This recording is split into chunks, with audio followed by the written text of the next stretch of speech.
देहरादून में अधिकारियों और जनप्रतिनिधियों के साथ बैठक। मंत्री गणेश जोशी ने की बैठक। अधिकारियों को मंत्री ने दिए उचित दिशा निर्देश। मसूरी में मुख्य अधिशासी अधिकारी का जनता दरबार। अधिकारी अंकिता सिंह ने सुनी जनता की समस्या के समाधान का दिया आश्वासन।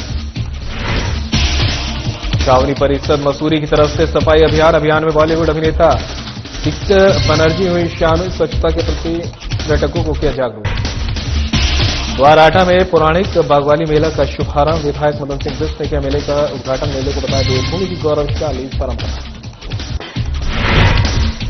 और नेशनल मार्शल आर्ट चैंपियनशिप में गोल्ड मेडल। चैंपियनशिप में अविका सैनी को मिला गोल्ड मेडल। 40 किलो वर्ग में किया प्रथम स्थान प्राप्त। नमस्कार, उत्तराखंड की खबरें लेकर मैं हूं आपके साथ संदीप निरंजन सरकार। खबरों का रुख कर लेते हैं। कैबिनेट मंत्री गणेश जोशी ने हाथीबड़कला स्थित अपने कैंप कार्यालय में जल संस्थान, जल निगम के अधिकारियों और स्थानीय जनप्रतिनिधियों के साथ बैठक कर मसूरी विधानसभा क्षेत्र में पेयजल की उपलब्धता एवं संबंधित विकास कार्यों की समीक्षा की। बैठक के दौरान मंत्री जोशी ने अधिकारियों से चल रहे विकास कार्यों की प्रगति रिपोर्ट प्राप्त की और कार्यों में तेजी लाए जाने के निर्देश दिए। उन्होंने कहा कि पेयजल से संबंधित सभी विकास कार्यों को जनहित को ध्यान में रखते हुए प्राथमिकता के आधार पर शीघ्र पूर्ण किया जाए। उन्होंने यमुना पेयजल पंपिंग योजना के माध्यम से मसूरी शहर में पानी की उपलब्धता सुनिश्चित करने के निर्देश दिए हैं। कैबिनेट मंत्री गणेश जोशी ने कहा कि सरकार आमजन की मूलभूत सुविधाओं के विकास के लिए निरंतर प्रयासरत है और पेयजल जैसी आवश्यक सेवा में किसी भी प्रकार की लापरवाही बर्दाश्त नहीं की जाएगी।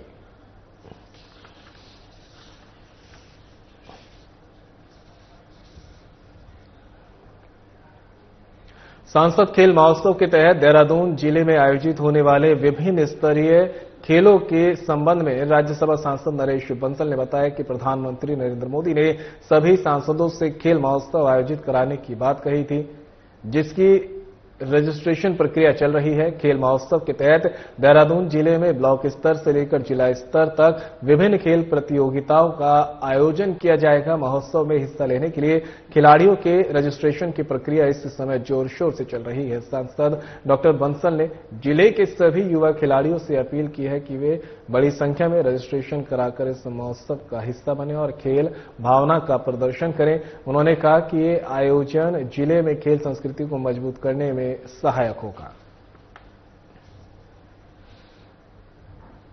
मुख्यमंत्री जी ने पूरे देश भर में ये घोषणा की थी कि सभी सांसद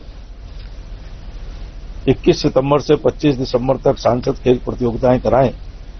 उस कड़ी में सब जगह प्रतियोगिताएं हो रही है। 29 अगस्त से इसका रजिस्ट्रेशन प्रारंभ हुआ था। तो मेरा नोडल जिला देहरादून होने के कारण देहरादून में जो खेल प्रतियोगिताएं प्रारंभ होगी 27 अक्टूबर को उसका शुभारंभ होगा। राजीव गांधी नवोदय विद्यालय में उसका उद्घाटन कार्यक्रम है। तो वहीं अंतिम चरण में चारधाम यात्रा एक खबर आप तक पहुंचा रहे, जहां पर अंतिम चरण में पहुंच चुकी है। अब ये चारधाम यात्रा यमुनोत्री, गंगोत्री और बाबा केदार के कपाट बंद के बाद चारधाम यात्रा अंतिम चरण में 25 नवंबर को बंद होंगी। भगवान बद्री विशाल के द्वार यात्रा को लेकर अपर सचिव मुख्यमंत्री बंशीधर तिवारी ने दी जानकारी। चारधाम यात्रा में भारी संख्या में पहुंचे श्रद्धालु, 50 लाख से अधिक श्रद्धालुओं ने किए भगवान के दर्शन। सरकार के बेहतर प्रबंधन से श्रद्धालुओं की संख्या में हुई भारी वृद्धि। शीतकालीन यात्रा को दिया जा रहा बढ़ावा। शीतकालीन यात्रा के लिए युद्ध स्तर पर तैयारियां। सीएम धामी के निर्देश पर शीतकालीन यात्रा को दिया जा रहा बढ़ावा। शीतकालीन यात्रा में श्रद्धालुओं के लिए होगी चाक चौबंद व्यवस्थाएं।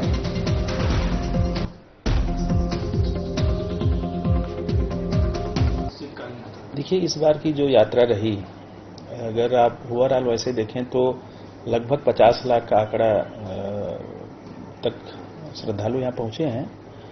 यद्यपि बीच में मानसून सत्र में या जो मानसून का हमारा इस बार का सीजन रहा, वो लगातार बारिश रही और भारी बारिश रही, जिसकी वजह से कई जगह तो आपदाएं भी आई, दूसरे सड़कें भी बाधित हुई और मौसम खराब होने की वजह से हेलीकॉप्टर सर्विस भी अच्छे से नहीं चल पाई।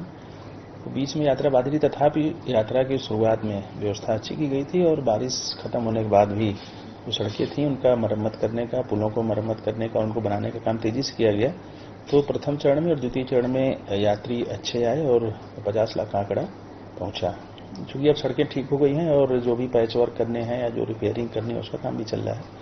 और पिछले वर्ष से जैसा कि माननीय मुख्यमंत्री जी ने शीतकाल यात्रा शुरू करने में कार्रवाई भी की, तैयारियां भी की, माननीय प्रधानमंत्री जी का भी आगमन हुआ, तो इस साल पहले से ही वो शीतकाल है उसमें पर्यटक कैसे अधिक से अधिक आएँ। जो हमारे चारों धामों के जो ऐसे स्थल जहां पर डोलियां आने के बाद देवगण विराजते हैं, उन स्थलों तक, उन मंदिरों तक श्रद्धालु कैसे आएँ, उसका व्यापक प्रचार प्रसार हम लोग कर रहे हैं। और इस बार की शीतकाल यात्रा चूंकि दूसरी शीतकाल यात्रा होगी, तो सभी लोगों का प्रयास है, उसमें माननीय मुख्यमंत्री जी का स्पष्ट निर्देश है कि शीतकाल का जो पर्यटक और श्रद्धालु हैं उनको अधिक से अधिक संख्या में बढ़ाया जाए। छावनी परिषद की मुख्य अधिशासी अधिकारी अंकिता सिंह ने जनता दरबार लगाकर जनता की समस्याओं को सुना। इस दौरान उन्होंने छावनी क्षेत्र में लगने वाले जाम को लेकर लोगों से सुझाव मांगे और एक मार्गीय यातायात व्यवस्था को मजबूती से लागू करने के निर्देश दिए हैं। वहीं लोगों ने सफाई व्यवस्था और सड़कों की मरम्मत के साथ ही विभिन्न समस्याओं को जनता दरबार में रखा, जिस पर मुख्य अधिशासी अधिकारी ने शीघ्र समाधान का आश्वासन दिया। उन्होंने कहा कि जनता दरबार लगाने का मुख्य उद्देश्य छावनी परिषद की समस्याओं और मुख्य रूप से लगने वाला जाम है। काफी सुझाव क्षेत्र की जनता द्वारा दिए गए हैं, जिस पर शीघ्र अमल किया जाएगा और सफाई व्यवस्था को भी सुदृढ़ किया जाएगा। उन्होंने कहा कि जनता की मांग पर यहां पर एक डिस्पेंसरी का भी निर्माण किया जाएगा, जिससे क्षेत्र की जनता को लाभ मिल सके। छावनी परिषद के पूर्व उपाध्यक्ष महेश चंद्र ने कहा कि मुख्य अतिथि अधिकारी द्वारा जनता और अधिकारियों के साथ ही जनप्रतिनिधियों से संवाद करना सराहनीय पहल है और इससे क्षेत्र की समस्याओं से भी निजात मिल पाएगी।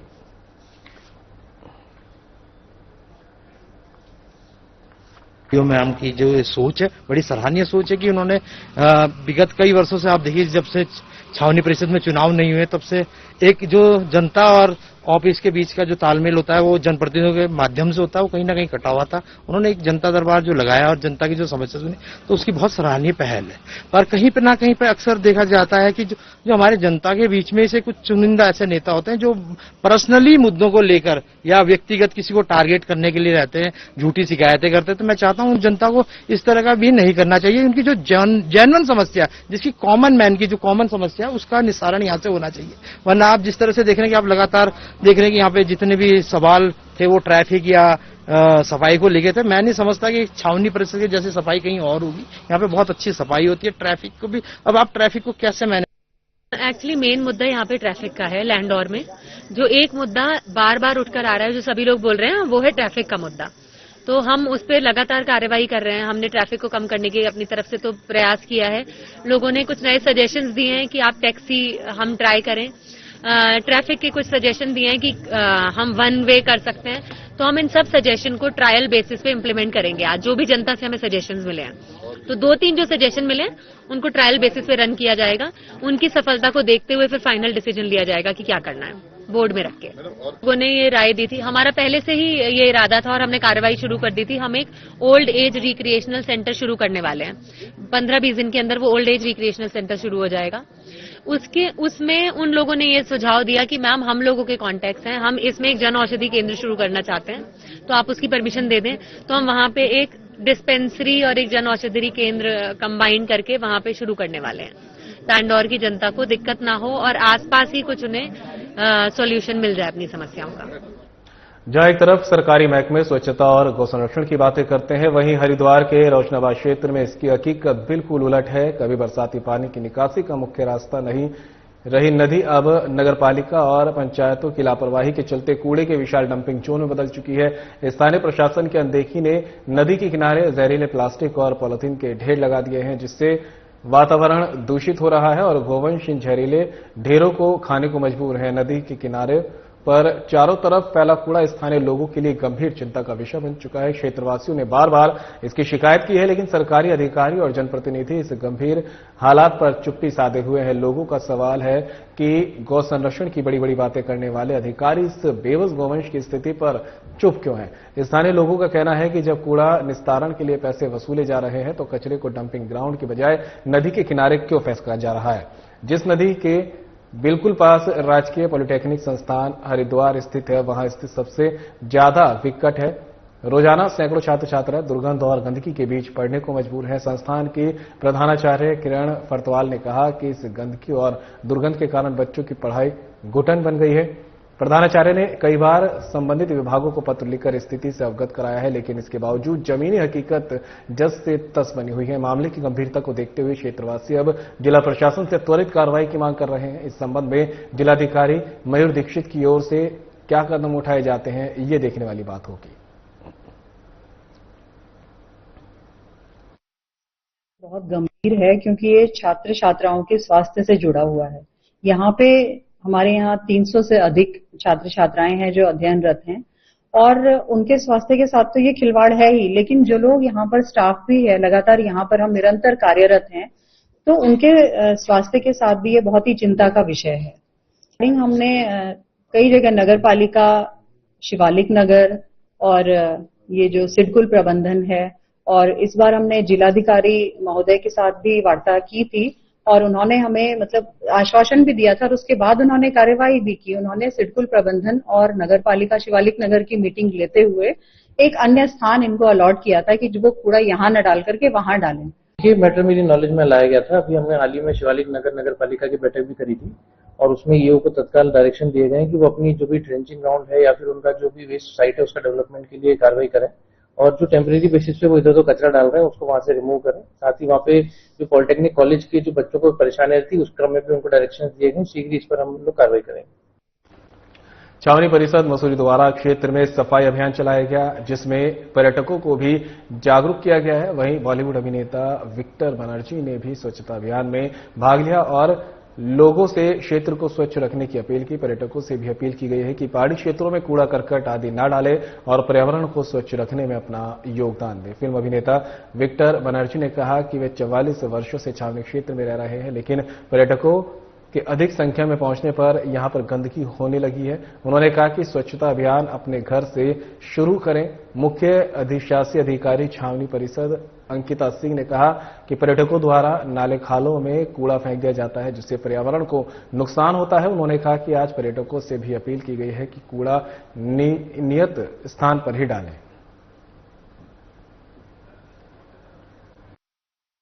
जिम्मेदारी है और तीसरे स्टेक होल्डर है टूरिस्ट। करेक्ट, हम तीनों लोग अगर अपनी जिम्मेदारी ठीक से करेंगे तभी लैंडोर साफ हो सकता है ना। मेरे पास बार बार शिकायतें आती है कि लैंडोर में गंदगी है, लैंडोर में गंदगी है, लैंडोर में गंदगी है। कभी कोई सफाई अभियान निकाला या आपने अपनी तरफ से कोई श्रमदान दिया या लैंडोर को साफ करने की कोशिश की? नहीं। अगर शॉप ओनर बोल रहे हैं तो क्या आप लोग ये जो गदेरों में गंदगी ये नहीं होता, साल में 1-2 बार तो ये लोग भी कर देते हैं। हम सबको डेली जिम्मेदारी लेनी पड़ेगी। फिर एक आता है थर्ड स्टेक होल्डर, वो है cantonment. Organized cleanup drives every in Badaghat all the way to Cozy Corner. It's groups of students from Woodstock School, teachers and residents who are doing it. So the residents are doing, I'm a resident, I live here. Karampuri. Okay, and that is what we have been doing for the last 3 months. Okay, that's very nice. That is very nice. That's what we're doing. So we need everybody's, that's what I'm trying to say. तो हमें तीनों लोगों को, जो 3 stake holders हैं, मिलकर सफाई करनी है। आज सफाई के लिए और हम चाहते हैं कि ये 4 दुकान, लैंडोर, ये पूरा एरिया जो हो, ये पहले जमाने में जैसे थे। हमारे यहाँ 44 साल हो गया, बहुत बदला हो गया। अभी टूरिस्ट की वजह से इतने सारे टूरिस्ट आते हैं और गंदगी फैलाते हैं कि हम अभी यहाँ हमारे लिए रहना बड़ा मुश्किल हो गया। तो लेकिन हम सब अपने घर से शुरू करेंगे। अगर खुद हम बदलाएं ना अपना स्वभाव, तो सब कुछ बदलेगा। तो जो गंदगी ऐसी है जिसपे ध्यान नहीं जा पाता, जो गदेरों में है, नीचे पहाड़ों की ढलानों में है, जो टूरिस्ट चलते चलते फेंक जाते हैं, हमारी कोशिश आज ये है उस गंदगी को टारगेट करने की और हमारी कोशिश है टूरिस्ट में जागरूकता क्रिएट करने की सफाई अभियान में।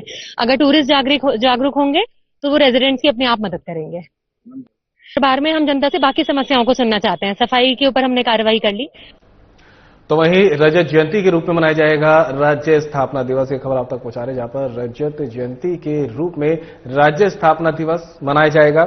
9 नवंबर को उत्तराखंड के 25 वर्ष राज्य जयंती वर्ष को लेकर अपर सचिव मुख्यमंत्री बंशीधर तिवारी ने दी जानकारी। भव्य रूप से मनाया जाएगा रजत जयंती वर्ष। प्रदेश भर में सीएम धामी के नेतृत्व में विभिन्न कार्यक्रम होंगे आयोजित। 1 से 10 नवंबर तक विभिन्न कार्यक्रम। 3 और 4 नवंबर को विधानसभा का विशेष सत्र, राज्य विकास के रोडमैप पर विशेष सत्र में होगी चर्चा। हर जिले में सांस्कृतिक संध्या सहित विभिन्न प्रतियोगिताएं होंगी आयोजित। कार्यक्रम को लेकर तैयारियां जोर शोर से शुरू। भव्य और दिव्य रूप से मनाया जाएगा रजत जयंती वर्ष। ये देखिए 25 वर्ष उत्तराखंड के हो रहे हैं और रजत जयंती वर्ष का चूंकि ये समापन कार्यक्रम है, तो उसमें 1 तारीख से लेकर के और 10 तारीख तक का पूरा चार्ट बनाया गया है और उसमें अलग अलग कार्यक्रम आयोजित किए जा रहे हैं और हर वर्ग के लोगों के लिए कार्यक्रम आयोजित किए जा रहे हैं। माननीय मुख्यमंत्री जी की 2 बैठकें इसमें हुई हैं। उन्होंने इसमें भी निर्देश दिया है कि इसमें जन सहभागिता सुनिश्चित की जाए ताकि अधिक से अधिक लोग, जो 25 वर्षों में राज्य का सफर है और जहां पर हम लोग आज खड़े हैं और आने वाले समय में 25 वर्षों में राज्य के विकास का रोड मैप क्या होगा, राज्य की दिशा क्या होगी, उसमें सभी का समन्वय किया जाए, सभी की सहभागिता की जाए और उसी के अनुरूप फिर आगे इसमें बढ़ने के लिए उन्होंने कहा है। और इसी के लिए विधानसभा का विशेष सत्र भी आयोजित किया जा रहा है 3 और 4 तारीख को। और जो अलग अलग कार्यक्रम हैं वो राज्य के सभी वर्गों को प्रतिनिधित्व देंगे और सभी लोग उसमें प्रतिभागी करेंगे। डीएम मयूर दीक्षित ने रुड़की तहसील का औचक निरीक्षण किया। डीएम ने तहसील के विभिन्न कार्यालयों और रिकॉर्ड रूम की गहन जांच के निरीक्षण के दौरान पाई गई कमियों को तुरंत दुरुस्त करने के निर्देश भी यहां पर दिए गए हैं। इस दौरान डीएम ने तहसील के अधिकारियों को स्पष्ट निर्देश दिए कि तहसील में आने वाले नागरिकों की शिकायतों का निस्तारण मौके पर ही किया जाए ताकि लोगों को अनावश्यक रूप से परेशान न होना पड़े। उन्होंने कहा कि रुड़की तहसील सेंसिटिव है, इसलिए पत्रावलियों के रखरखाव में किसी भी प्रकार की लापरवाही बर्दाश्त नहीं की जाएगी। डीएम मयूर दीक्षित ने ज्वाइंट मजिस्ट्रेट को निर्देशित किया कि तहसील परिसर में सीसीटीवी कैमरों की संख्या भी बढ़ाई जाए ताकि सुरक्षा और पारदर्शिता सुनिश्चित की जा सके। वहीं चकबंदी विभाग से जुड़ी समस्याओं पर डीएम ने सख्त लहजे में कहा कि यदि विभाग का कोई भी कर्मचारी गड़बड़ी करता पाया गया तो उसके खिलाफ कड़ी कार्रवाई की जाएगी।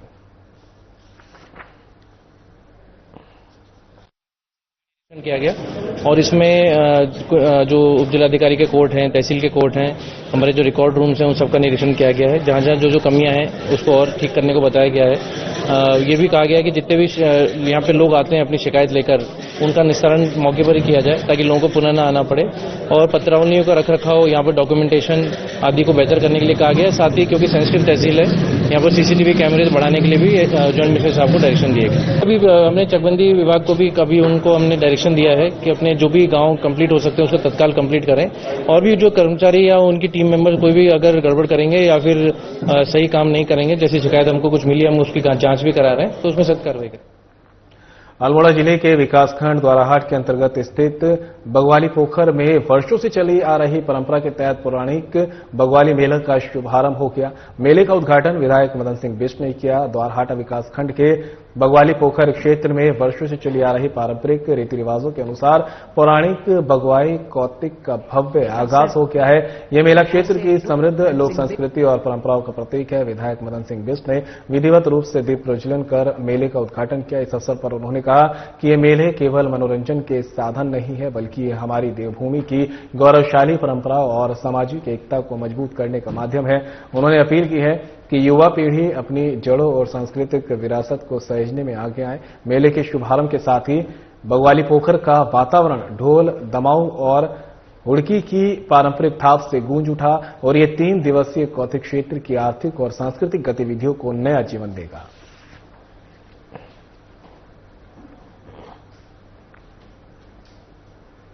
विभिन्न मांगों को लेकर 29 अक्टूबर को उत्तराखंड के गढ़वाल परिक्षेत्र में कमर्शियल परिवहन कारोबारी चक्का जाम करेंगे। एम्बुलेंस और दूध के साथ इमरजेंसी वाहनों को इस चक्का जाम में चलने की छूट होगी। चक्का जाम को सफल बनाने के लिए उत्तराखंड परिवहन महासंघ के बैनर तले बस, truck, dumper, taxi, e rickshaw, auto, tempo यूनियनों के पदाधिकारियों ने टीजीएमओ कार्यालय में बैठक की है। बैठक में परिवहन महासंघ के अध्यक्ष सुधीर राय ने बताया कि 29 अक्टूबर को होने वाली चक्का जाम में श्रीनगर, जोशीमठ, रुद्रप्रयाग, चमोली, देहरादून, मसूरी, उत्तरकाशी, टिहरी, पौड़ी जिले की सभी परिवहन संस्थाएं अपना सहयोग देगी। जरूरत पड़ने पर कुमाऊं क्षेत्र को भी आगामी आंदोलन में शामिल किया जाएगा। परिवहन कारोबारियों की पहली मांग ऋषिकेश स्थित ARTO कार्यालय में बनाए गए फिटनेस सेंटर को जल्द चालू करने की है। इसके अलावा चारधाम यात्रा नहीं चलने की वजह से कमर्शियल वाहनों पर 2 साल के टैक्स की छूट, हर साल 5% टैक्स बढ़ाने के नियम को खत्म करने के साथ उत्तराखंड में रजिस्टर्ड हो रहे वाहनों के लिए जो नीति राज्य में लागू होती है वही नीति ऑल इंडिया परमिट लेने वाले वाहनों पर भी लागू करने की मांग की गई है।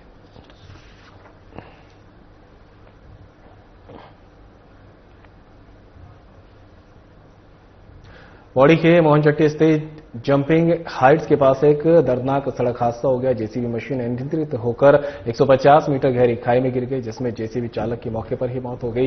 एसडीआरएफ टीम ने दुर्गम स्थान की कड़ी मशक्कत के बाद शव को बाहर निकाला। बता दें कि एसडीआरएफ पोस्ट ढालवाला को थाना लक्ष्मण झूला के माध्यम से सूचना मिली कि मोहनचट्टी के पास जेसीबी दुर्घटनाग्रस्त होकर गहरी खाई में गिर गई है। सूचना मिलते ही उप निरीक्षक पंकज सिंह खरोला के नेतृत्व में एसडीआरएफ टीम तत्काल घटनास्थल के लिए रवाना हुई।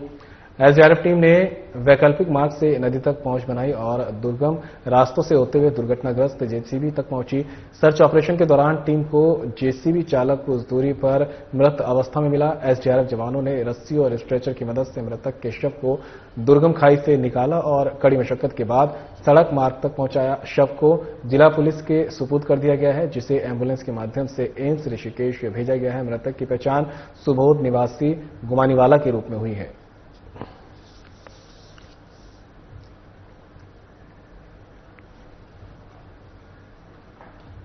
हल्द्वानी से दिल दहला देने वाली घटना सामने आई है, जहां पति ने शक के चलते अपनी पत्नी की बेरहमी से हत्या कर दी है। पुलिस ने आरोपी को गिरफ्तार कर लिया है। पुलिस ने आरोपी को कोर्ट में पेश करने के बाद जेल भेज दिया। बता दें कि बनभूलपुरा थाना क्षेत्र के 13 बीघा इलाके में 35 वर्षीय महिला शाहीन को उसके ही पति इंतजार ने ईंट से कुचलकर मौत के घाट उतार दिया। मौत की वजह मामूली कहासुनी बनी।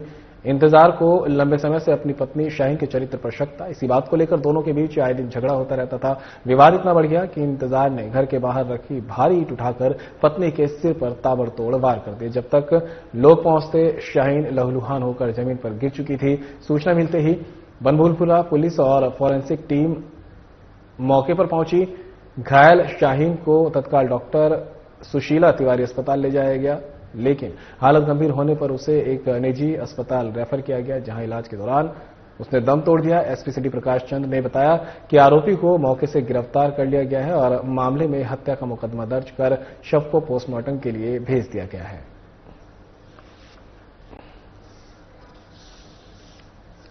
वारदात से पहले उन्होंने ये बोला था कि मैंने कम्बल धोए हैं, मेरी तबीयत ठीक नहीं है, बेटी को भेज दे अपनी सौदा लेने के लिए। मैंने अपनी बेटी को भेजा। मेरी बेटी के सामने मेरे पापा ने अड्डे से मेरी मम्मी के ऊपर बैठ के उनका मुंह कुचलाया और मुंह दबा के कुचलाया ताकि उनकी आवाज कहीं जाए ना।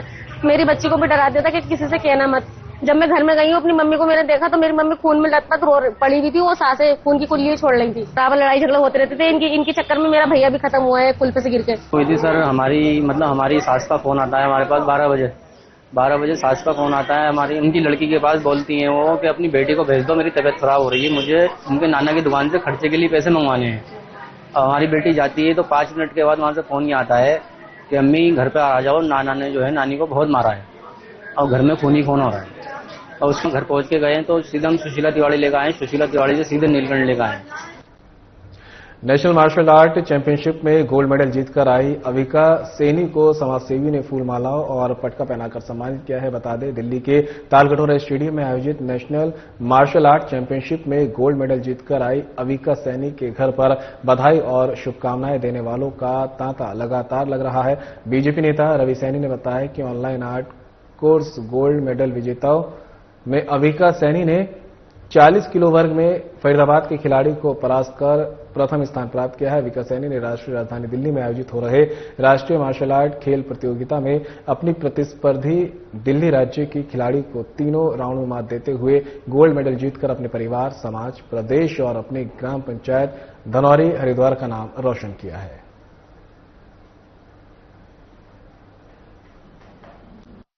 क्योंकि मैं नेशनल्स में गोल्ड लेके आई हूँ और का थैंक मेरे मम्मी पापा को और मेरे जो कोच हैं शिवेंद्र कुमार चौहान सर उनको, और हमारी academy Korean martial art academy उनको पूरी तरीके से समर्पित है, क्योंकि उनकी वजह से ही मैं स्टेज पे पहुंची हूँ। इंटरनेशनल खेलेंगे वहीं पे दिल्ली में ही, और अभी उसके लिए प्रिपरेशन ट्राई करूंगी कि आगे भी हो। बहुत प्राउड फील हो रहा है। मम्मी पापा भी मतलब ऐसी स्टार्टिंग से सपोर्टिव हैं और अब भी सपोर्टिव है और हमेशा सपोर्टिव ही रहेंगे। पूरा परिवार है मेरा। तो बसंत विहार क्षेत्र में मारपीट करने वाले आरोपी को पुलिस ने गिरफ्तार कर लिया है। बता दें कि थाना बसंत विहार में 22 अक्टूबर को पीड़िता ने लिखित शिकायत दर्ज कराई थी। शिकायत के अनुसार उनके जीजा के बसंत विहार क्षेत्र में 4 लोगों ने बुरी तरह मारपीट की। गंभीर रूप से घायल को महंत इंद्रेश अस्पताल में आईसीयू में भर्ती कराया गया, जहां चिकित्सकों ने उन्हें ब्रेन डेड घोषित कर दिया। पुलिस ने मामले में मुकदमा दर्ज किया। घटना की गंभीरता को देखते हुए एसएसपी ने आरोपियों की गिरफ्तारी के लिए पुलिस टीम गठित करने के निर्देश दिए। विवेचना के दौरान घटनास्थल के निरीक्षण, लोगों के बयानों और साक्ष्यों के आधार पर आरोपी की घटना में पूर्ण संलिप्तता सामने आई, जिसके बाद पुलिस ने आरोपी को गिरफ्तार कर लिया है। आरोपी की पहचान गजेंद्र सिंह के रूप में हुई है।